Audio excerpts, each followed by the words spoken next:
All right. Good morning, everybody.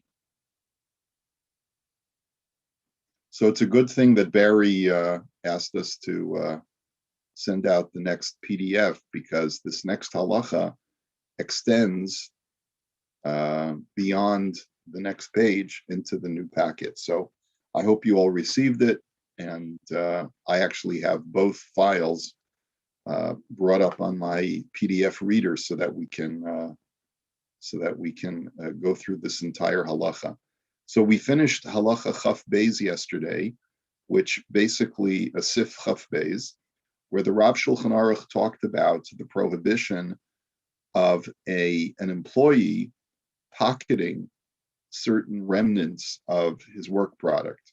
So one example was pocketing thread if you work in a sewing factory. Another would be pocketing shavings, wood shavings, if you work in a carpentry shop where they manufacture things out of wood. But the distinction was it really all depends on if there's an industry standard, you have to abide by the industry standard, and B, it depends on the sensibilities of your employer. If there's no industry standard and your employer has a certain sensibility, then you have to abide by your employer's sensibility. If there's an industry standard, then that's more important than your employer's sensibility. And we would say that his sensitivity is buttle to the industry standard. And the industry standard takes precedence. But like Ron said, a lot of times every factory just has its own policies. And so therefore you have to abide by what the employer says. So those were the two examples. Small pieces of thread they're not concerned about. Larger lengths of thread they are. Smaller shavings they're not concerned about. Larger shavings they are, and so forth. So you can make the applications yourself. How does it work, Joby, with samples of medicine in your profession? I know people drop off samples to doctors' offices. At least in the States, they do that all the time because they want you to try the medication.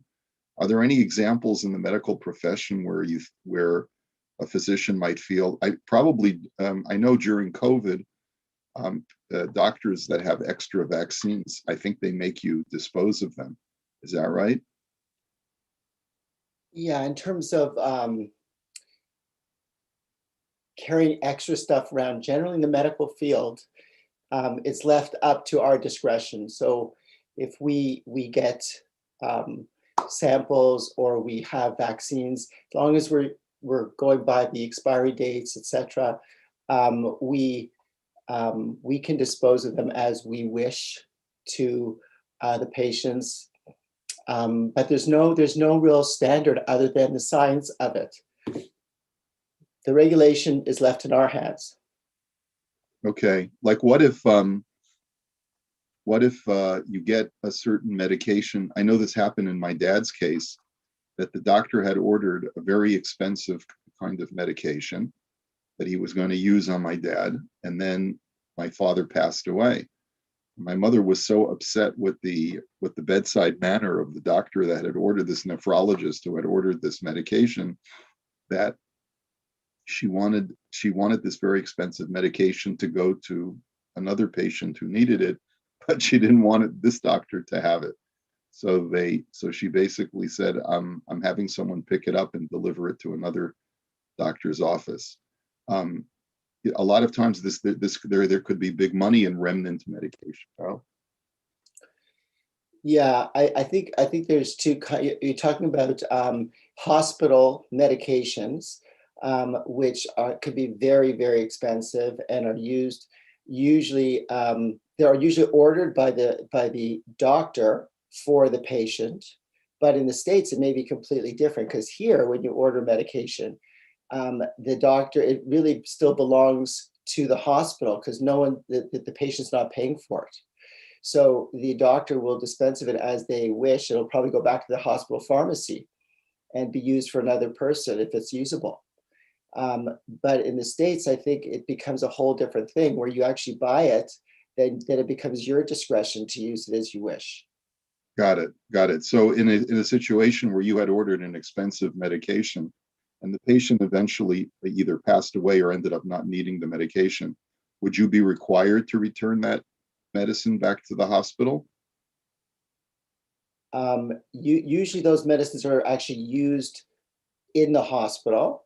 But the way it usually works here is that people who have medications after death or that are not using them at all, they usually return them back to the pharmacy for disposal.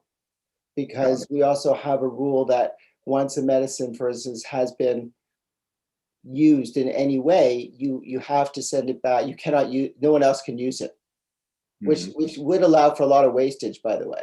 Because, for example, if you were to order, 3 months of a medication for a patient who just passed away a week later, there's all this medication, but the pharmacist would just waste it.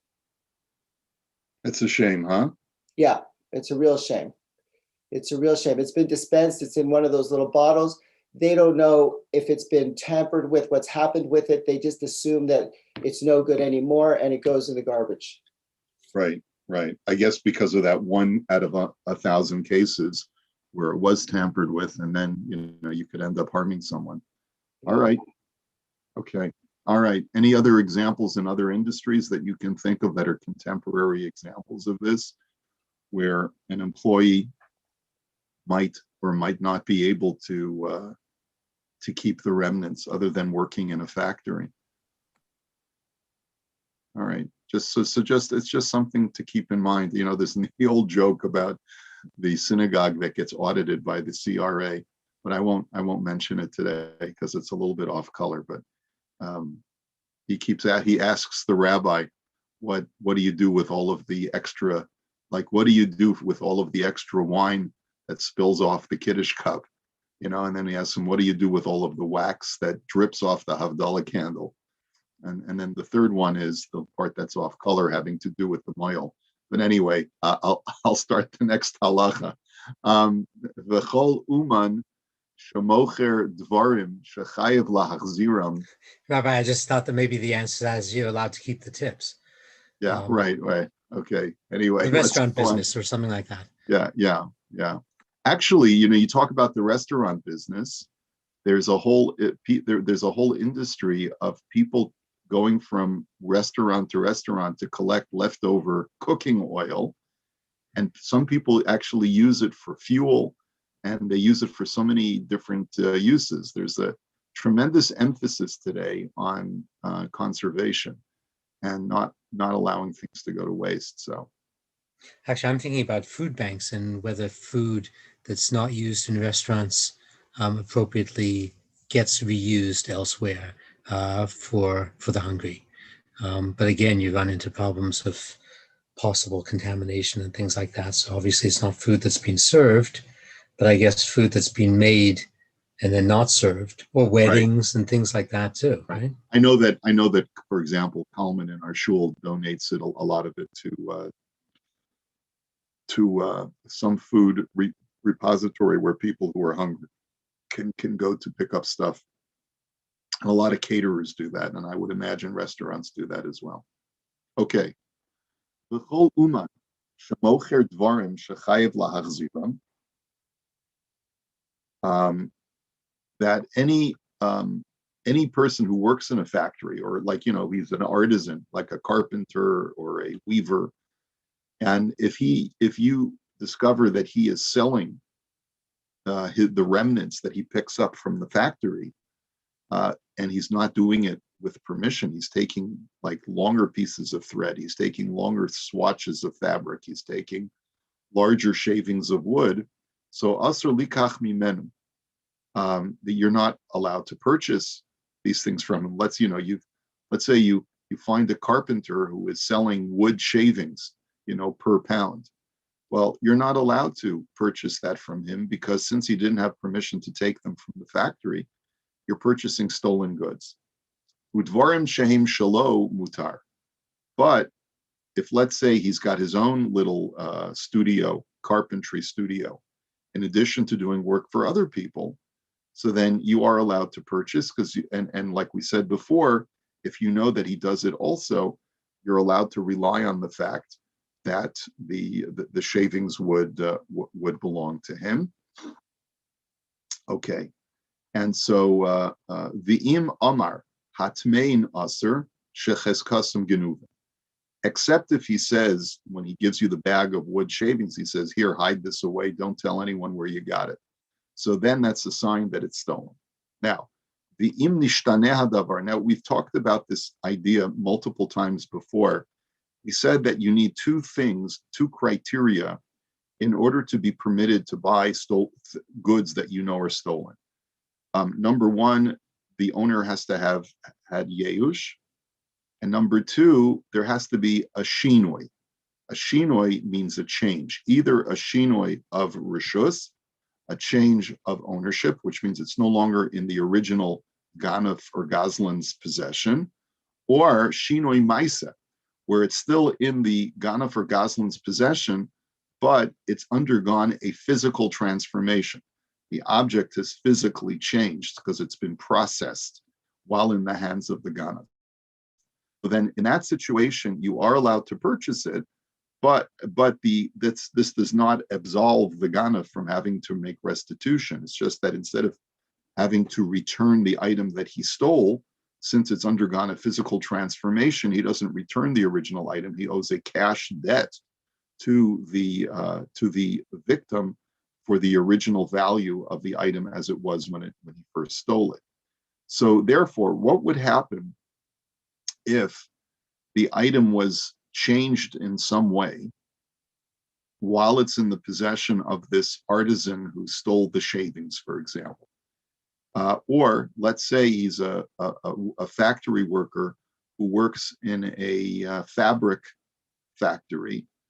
So im nishtana hadover biyad ha'uman. Let's say it changes while it's in his possession. Kagon, sorek bevigdei tsemer, b'mokom shemakpidim al hamuchim hanisrakim mehabeged. So let's say the profession of this guy is a comber of wool. That's his job. What he does is that he takes the raw wool and brings it to the factory, and he's in charge of combing it to prepare it for weaving. And the rule in that factory is that you're not allowed to take any of the scraps of wool that may have fallen to the floor. They want everything to be returned to the factory. So this guy ends up pocketing some of it, and shemakpidim alamuchim hanisrachim mehabeg, and they don't want people. I think what Sorik Bevigdei Tsemer is not, it's not that they comb the wool. What it is that after a woolen garment is manufactured, they comb it down to remove some of the stray growths that come out of the wool in order to smooth out the garment. Now, normally that type of remnant of wool that they've removed from a newly manufactured garment is considered to be discardable, because all it is, I mean, Ron, is there a word for that? I don't know if there's a word for that, but I guess this is the old way of manufacturing, is that they would manufacture a woolen garment, then they would comb it afterwards, maybe with like a metal brush or something to smooth it down and smooth the surface, because there would always be like stray little strands of wool coming off of it. And it's got to be, I'm sure there's a word for it. I'm sure if someone Googles it, they'll be able to figure out what this process is. And the manufacturer doesn't want his workers to pocket these remnant strands, because they can be used. If you were to gather them all together, you could compress them and make felt out of them. I guess that's how you would make felt products. Okay. So this guy pockets these strands of wool. And what he does is that he takes this felt and he sets up his own pillow business on the side. So what he does, he takes all of these strands of wool, makes them into felt, fluffy little felt things, stuffs them into pillows, sews the pillows shut, and he sells the pillows from the back of his car. Okay, so this is a problem. He says, "Shecheskaso min habegadim hanisrakim, ela shenishtana hashem." He says, in this situation, the felt has undergone a change, right? Shemitchila nikroim muchin va'atakar, because originally it was strands of felt, and now it's a pillow. So it's undergone some kind of physical transformation. It's now something new. So in that situation, mutter liknoso, afal pishu hushinoi hachozer librios.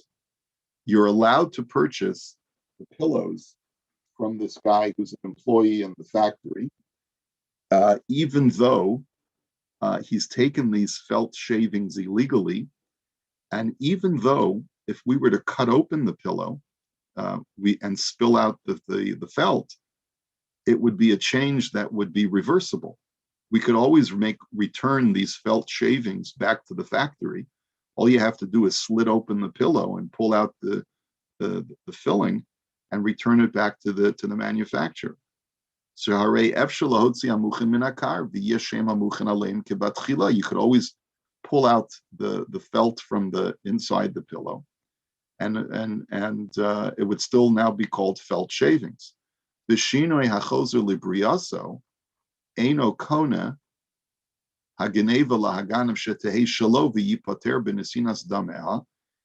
and in that situation, the Ganav really is not the owner of that felt, because anytime he makes a change to the object, but that change is reversible, the felt is still considered to be in the possession of the original owner. And so the Ganav, even if he were to make monetary restitution, he has not done what the halacha requires of him, which is to return the original item. Right? He would have to really return the original felt, and people are not allowed to therefore buy the felt from him. But despite all that we've said about the standard halacha, that when you make a change that is reversible to the stolen item, you're not allowed to buy that item from the Ganav because it's a reversible change, and therefore it really still belongs to the original owner. Mikol makom kan hekilu. But this is an example of where the rabbis were lenient. And why were they lenient in this kind of situation? Hoil ve'ena gineva bevadai ela shecheskasa genuva. And the reason is because we don't know for certain that the stuff, that the pillows that this guy is selling is actually stolen. Who knows? Maybe he was able to get felt shavings in a legitimate way. We assume that he's pocketed the felt shavings for himself, illicitly from his employer. But for all we know, maybe he made a financial arrangement with his employer that if he works a little bit overtime, he gets to keep the shavings so that he could do this business on the side. We assume it's stolen, but we can't know for sure. And based on that, and based on the fact that it's undergone this reversible transformation where he stuffed the felt in pillows, the rabbis allow you to buy the pillow. But if we know for sure that it's stolen property, because either he tells us, my boss doesn't know, but I pocket this stuff and I make my whole business off of this, or he says, here, you want to buy a pillow? Just don't tell anyone you got it from me, right? So then those are indications that you know for sure that it's stolen. So when you know for sure that it's stolen, you're not allowed to make any purchase from a Ganav, even if it's undergone a change. If that change is a reversible change, you're not allowed to purchase it from it. Asr liknosa mimenu, unless what? Ela imken yadua shenoda lahaba'olim shenigdava mehem b'nisyashu mimenu. Unless you know for a fact that the owner is aware of the theft and the owner has given up hope of ever retrieving. So the way that the Rav Shulchan Aruch is quantifying it here is as follows. You need two things if the object is still in the possession of the Ganav and you wish to purchase it from the Ganav. Criterion number one is that the owner has had Yeush, and you know that for a fact. And criterion number two is that it's undergone a change. And even if it's a reversible change, that's okay, because the owner has had Yeush and the object has undergone some minor change. Even though that change is reversible, those two, when put together, give you a right to purchase from a Ganav. Ki Yeush im shinoi garua hachozu lebriyaso konin hageneva leganav v'chein hagazela legazlan. He says, because when you have Yeush coupled with the fact that the object has undergone even a minor change, a relatively minor change, then that is it then becomes no longer the original object is now considered to be owned by the Ganav or the Gazlan, and you're allowed to purchase it from them, and the Ganav has to make a monetary restitution to the owner. As I just said. And therefore you're allowed to purchase it or benefit from it, even though it's still in his possession. Now, I think, but we also said that you have to make sure that you're not supporting this guy's Geneva. And we said, and the reason why we said that if it undergoes a change, the rabbis did not institute that formal policy, is because a guy takes risks when he goes through the process of manufacturing or altering the object further from its original state. He keeps it in his possession for a little bit longer than is considered to be safe if it's hot goods, and therefore the rabbis felt that this was not as a common of a scenario, and therefore they permitted it. But because remember, we do have this issue of Misayeya Yedei over Yaver. So if you know, I mean, all of this is true if this is like a one-time thing. But if you know that the guy is doing this habitually, and he's stealing goods, transforming them, and then turning them around, and that's his whole business, so then for sure you're not allowed to buy from him. This is only if it's like a one-time thing. Now, and then the next point that he makes is that the only time that you need both of those criteria together, you need both Yeush and Shinoi, even a minor change, the two of them put together gives you permission to buy from the Ganav. But then he writes, V'shinoi gamur she'eno chozel lebriyaso, kona afilu below Yeush.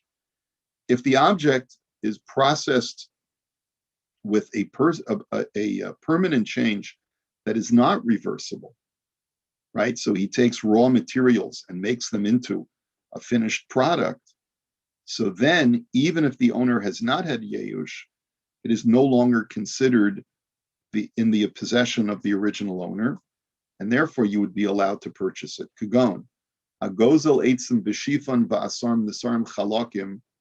Like, for example, if a guy steals wood, he steals wood from a lumber yard, not a lumber yard, from a group of people who have just cut down trees, from a group of lumberjacks, and he steals the raw wood, and he takes them to his backyard where he's got a saw, and he saws them down, sands them down, makes them into lumber. The dove come b'mismarim, and then he hammers them with nails, v'asam teva, and he makes it into a box, okay, or some kind of chest. Sha'afim yisparku yechazru lios nesarim chalakim v'lo eitzim. Says even if you were, that's an example of something that has so drastically been transformed from its original state when it was stolen, because even if you would dismantle that box, you would end up with smooth planks. You would not end up with logs of wood, v'lo eitzim. And now we go to our next PDF, v'chein kol kayotze bazeh, and all other scenarios like that, where the object goes under drastic transformation. In that situation, we would permit you to purchase it even from the Ganef or Goslin himself, because there's no obligation for the Ganef to return the original wood because the wood has been transformed so much. But here's what is asr. It's asr for any person to aid or abet this person to transform the wood, because by helping him transform it, you're actually furthering the Geneva process. Shaharei b'shinu yeha motzia mirishus ba'aleha v'na'aseh shalo v'nimtza misayeya ovrei avera. He says, because by helping him transform the original stolen product, you're actually taking it out of the possession of the original owner. So long as it has not been transformed, it's still considered to be in the ownership of the original owner, even when it's in the house of the Ganef. But now that I've helped him saw it and sand it and make it into furniture, I've actually caused it to no longer belong to the original owner that would. And I've therefore helped a person, I've aided and abetted in the act of theft. And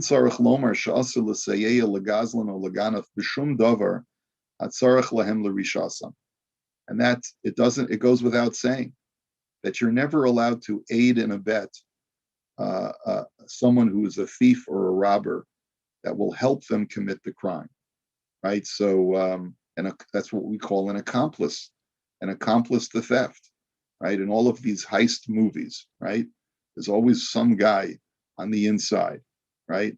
Who's the one who he either turns off the security cameras or, he looks the other way, right? So that's usher according to halacha, and this is true. Afilu linochri habolig zolo lignov minochri, and this is true even if the ganef is a non-Jew, and he's proposing his heist plan is that he wants to steal from another non-Jew, and you work at the alarm panel, right? And he tells you, or he tells you, you the Jew are in charge of locking up at the end of the day. We'll cut you in for 10% of the deal of the heist if you accidentally, on purpose, leave the door unlocked when you leave at the end of the day. Okay, so that is an isser that makes you an accomplice to Geneva, and it's absolutely forbidden according to halacha. Even though you could say, well, it's one Gentile stealing from another Gentile, it doesn't matter, because the laws of theft apply to Jews and Gentiles equally. And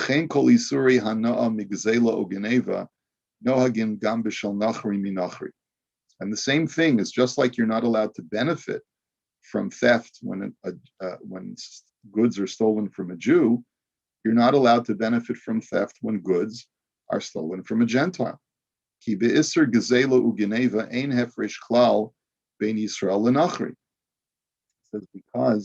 when it comes to stealing, robbing, and thievery, there is no difference at all in halacha between a Jew and a non-Jew, because the Torah says don't steal, which means you may not steal from a Jew or a non-Jew. Because the only time that the Torah says that something is singled out against your fellow is with the term oshek, which is to oppress. If you remember, we had said that oshek is where you fail to pay someone for services or goods rendered. That's oshek. But to actively steal from someone, that is universal. As the Torah says, do not oppress your fellow and don't steal. It doesn't say don't steal from your fellow. It says don't steal, period. And Gentiles also are obligated not to steal, because it's one of the 7 Noachide laws. And not only that, the death penalty applies to a Gentile who steals. If a Jew steals, the Torah says if he makes restitution, he's done his penance. But if a Gentile steals, it's much worse, because anytime a Gentile violates any of the 7 Noachide laws, he's liable for the death penalty. So aiding and abetting a Gentile to commit this crime is actually helping him be liable for the death penalty. And that's a horrible thing to do. So, okay, so we've learned a couple of things here in this halacha. The first thing we learned is that there are two levels of requirement to permit me to buy something from a gazlan as long as I'm not helping him or encouraging him to do this in the future. And so one level is when it's a minor change, we have to know that the owner has had yeush, then I can purchase it from him. If we don't know that the owner has had yeush, it has to have undergone a major change. And then the second halacha we learned in this very long sif is that aiding and abetting someone to further or advance their thievery is completely usher. It's an isser d'oraisa and makes no difference between a Jew and a non-Jew. So tomorrow we'll go over a little bit of the Imrei Yaakov on this very long sif. So hold on to the two PDFs, keep them both open, and we'll continue.